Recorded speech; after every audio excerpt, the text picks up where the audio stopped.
Former manager ends my job at the company I loved. I helped end his career in local tech forever. Posted by Level or Cleverer 9. This is my first one of these. I hope it qualifies. Apologies for this being so long, but I've had to keep this story to myself for more than a decade. Ironically, a recent court ruling means I'm now free to discuss the details publicly for the first time without penalty. I'm starting with here. The background. I worked at a very big tech company for a very long time, like decades. Over the years, I'd worked my way up from being a noob to a kind of specialist fixer. I became fairly well known internally as a security and emergency response person. I got assigned the bad or unfixable projects, many of which made news headlines. I have many stories that I can never tell publicly, sadly. Suffice it to say that multiple senior vice presidents in various divisions got to know who I was, because I effectively wrangled gnarly and complex problems and herded many intense tech nerds together to resolve big things in multiple divisions over the years. It was so fun. At the time of our story, I was working on a small security team in a product engineering division. It was a somewhat turbulent time, and our team of 8 had weathered multiple reorganizations and had so many manager changes. It was a lot, but we kept our heads down and we did the work, and we all got along just fine. Sidebar, and relevant later, that one of the better managers assigned to run our team immediately assigned me a huge and complicated and urgently important project to manage. It would involve people in 6 different divisions, had seriously big legal implications, and our senior VP wanted it to happen by an aggressive deadline within like 4 to 6 weeks. Oh, and my manager was leaving imminently on a long-planned vacation, so he apologetically would be away for the next 3 weeks and unable to assist. This project was to do something big and technical and which had never been done before, so no one was entirely sure how to do it, or who all it would require, or what steps in what order. Some of the key players had what we gently called difficult personalities too. And oh, by the way, it would definitely make international news and cause a ripple in the industry when we did it. No big whoop. Manager was a decent guy and he felt bad about leaving me with this thorny mess.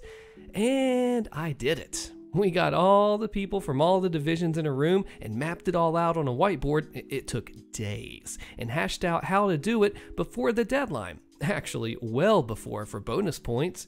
And we lined everyone up to get it done. Before we pulled the actual trigger on the very big thing, I had to attend a meeting with the VP and exec leadership, which was several levels of management above me, and with the legal team to present the plan and to assure all the execs that we were ready and had it all handled.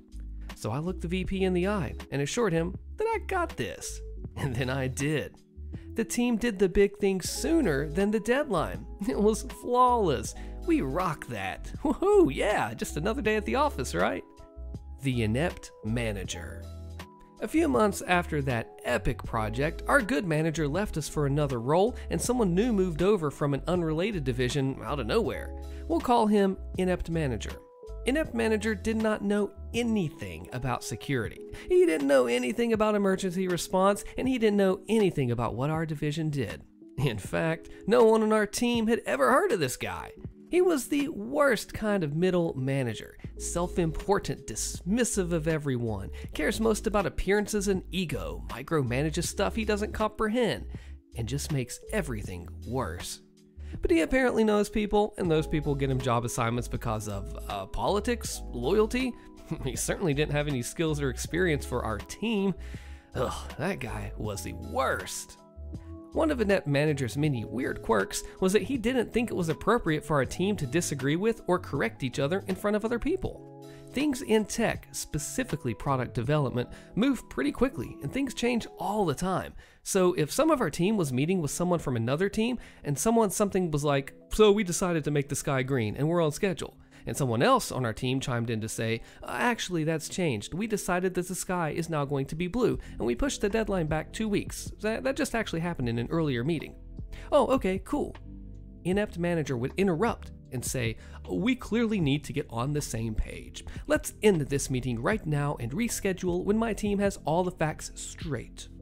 What? That's insane! We'd literally never have any meetings if we waited until everyone knew all the same information all the time. Other teams would routinely leave meetings with us with inaccurate info, which affected release schedules and resources, and it was just a mess. Inept manager hostility. Shortly after Inept manager became our manager, he started being really hostile to me. Not to everyone on the team, just me. As far as I knew, I hadn't done or said anything to earn his hostility. Suddenly, after 20 plus years at this company, I could do nothing right. While this jerk didn't actually understand most of what my job was, he was sure I wasn't doing it right. And he was quick to tell me so, and often in front of others. To the point my coworkers would take me aside and ask me what the heck is going on. I didn't know either. The thing is, I was the only woman on the team, and I have a disability. Now, I've been through some things working in high tech over those decades. It was very much an old boys club back then, and I was fine.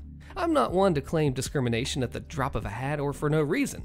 However, when I was trying to piece together the cause of this dude's hostility, some of his comments were sexist and not at all subtle. He also didn't like that due to my disability, and frankly, my seniority, I was given one of the few offices with a door on it in our new building. The rest of the team was in open floor plan cubicles, which everyone hated. He was incensed that I, a lowly direct report and woman, got an office and he didn't. I had more seniority than just about anyone, so even without my disability, I'd have scored the office ahead of him. Note that other men in our division got offices too, because again, seniority, and that bothered him less. But I was the only woman on our floor with a door, and I was his subordinate. His ego did not like it, not one bit. He threw a fit about it, repeatedly. There were lots of other things that he said. My favorite among them towards the end was him reprimanding me for my bad attitude in a meeting that we had just had. Inept manager told me beforehand not to say anything during that meeting because he was insisting on sharing incorrect information again, and he knew I'd want to correct it. So I sat quietly and kept my eyes on the PowerPoint presentation or the floor nearly the whole time. When I asked him how I'd had a bad attitude when I hadn't said anything, as he requested, I didn't like the look on your face. Okay, dude. After realizing there was nothing that I could do to make this guy happy with my work and to lose his hostility, I finally went to HR to go on the record. I knew they'd do crap all about it, but I wanted to document it at least. So, predictably, they told me to work harder at getting along with Inept Manager. And because it wasn't my first rodeo, I went back to my office and emailed HR saying, "Hey, thanks for the meeting with me about my concerns about Inept Manager. I fear his bias and misogyny will reflect negatively in my next performance review. HR should be aware that there is a real problem here, and I hope you'll take steps and blah blah blah blah." Which of course, they didn't. But now it was on the record. The axe falls. And then a few months later, he gave me a terrible performance review, as expected. Long story already long, he was trying to fire me for underperformance. And unfortunately for me, the company had started rounds of layoffs all over, and it was the worst possible time to be looking for another job internally. And now I had a bad performance review on my record too. I went back to HR and said, "Hey, that last thing that I said, I was worried what happened when we met 6 months ago. That happened, exactly as I said. Now what?" HR, once again, was no help. Also, they'd done literally nothing. But hey, it was on the record, again, helpful for the attorney later. Blah, blah, blah. When I realized that I couldn't find a new gig at my company because of all the layoffs, I scored a new job for much more money at a different local tech company, and pretty quickly. I live in a tech-heavy area. There was like lots of shuffling between 3 and 4 big companies during this time period. We'd often bump into each other like company veterans at these other companies. It was a small world. With my track record and references, it was super easy.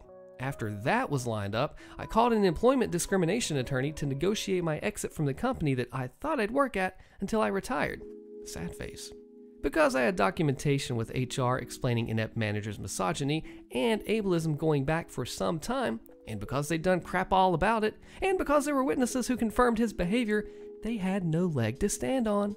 They agreed to write me a relatively nice check to go away and not to sue them, and I agreed to not talk about the details of my separation agreement.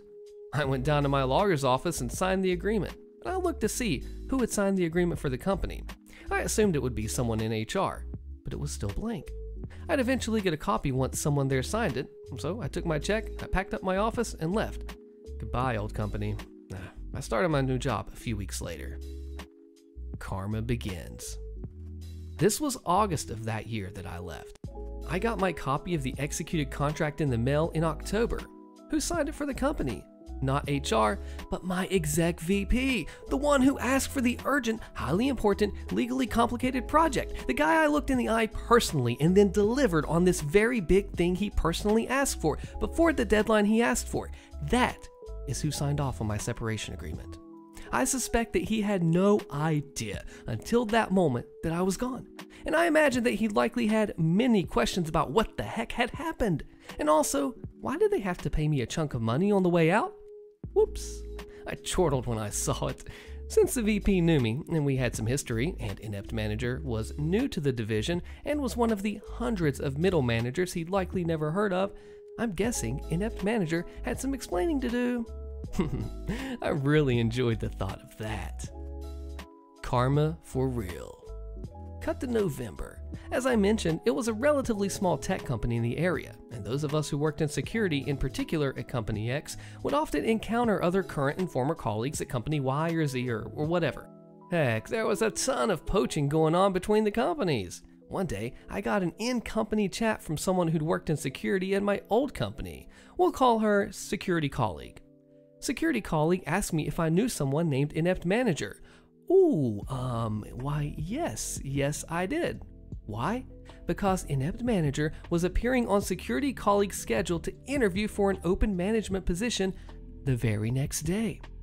It seems that shortly after my former exec VP had signed my separation agreement contract, Inept Manager was actively looking for a new job at a new company.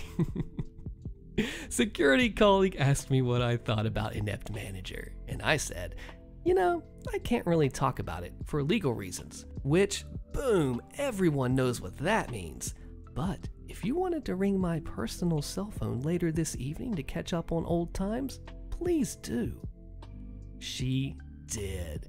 I hypothetically shared some stories with her about Inept Manager. I also told her where his hot buttons are, the appearance and ego thing, the dominant stuff, and so on and blah blah blah.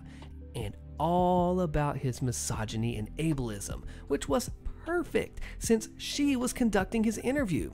I may have shared some specific scenarios and questions to ask, which I knew would set him off. I wished her luck, and for the love of all that is holy, please call me after, when appropriate, and tell me how it all went. It did not go well for Inept Manager. When Security Colleague rang me, I couldn't wait. How did it go? Well, he got combative and angry and yelled at me twice during his interview to be hired as a manager. There were lots more details now lost to time, except at that company, interview loops were assessed as such. You're either a strong hire for this role, a hire but not for this role, so it's not a good fit for this job but we like them, no hire, or no hire ever, not for any role. Inept Manager's interview was rated that last one, no hire ever. Blacklisted from any job ever at one of the biggest tech companies in the world, after being pushed out the door of one of the other biggest tech companies in the world. Derp. Shortly after that, it appeared that Inept Manager moved himself and his wife and kids a few states away to work at a smaller company in another region. It took less than 6 months from when I left my old company for him to be gone as well. Oh, what gets me still is that Inept Manager thought I was so inconsequential, so unimportant, that he didn't bother to check and see where I landed after he forced me out of the company I loved. And when he had to look for a job himself shortly thereafter, it also never occurred to him that I've had connections with, thousands of colleagues that I'd worked with over the years, some of whom can now be working at Company X or Y or Z, or where he was interviewing, and where I'd scored a huge raise for myself. To this day, he doesn't know why his interview at Company Y tanked so badly. And since security colleague was not legally precluded from sharing stories she had heard through the grapevine about inept managers' management problems, it's possible that other of our old security colleagues at Company Z and other companies in the area heard those stories too, which means he's unlikely to get a job at any major tech company in this area, maybe ever. Definitely not at X or Y, and they are big companies, among the biggest. And it's all because he's a butthole, ableist, misogynist middle manager who underestimated little old me. ProRevenge. Way to go, OP. That was nasty, because you had this person who had this position of power that they thought they could rule the world. They took that position and did not realize the power that those under them had, all the connections, the secret things that they didn't know, that they didn't think to look up. But because you had those years in the experience, because you had that ground floor level, you're in that down flow level, you know what's going on below, you know how it operates. He doesn't. He thinks he has a clear space to go and look, but he clearly does not. And when you can take your knowledge that you've accumulated over those years, when you can strike under this middle manager that does not know anything, that thinks he can do what's cool, that thinks he can rule the world, that is how you execute pure pro-revenge. Connections, compliance, and destruction. Pro-revenge. Way to go, OP. I destroyed the boss Karen after I got promoted. Click the video on your screen so you don't miss this awesome story, and I'll see you there.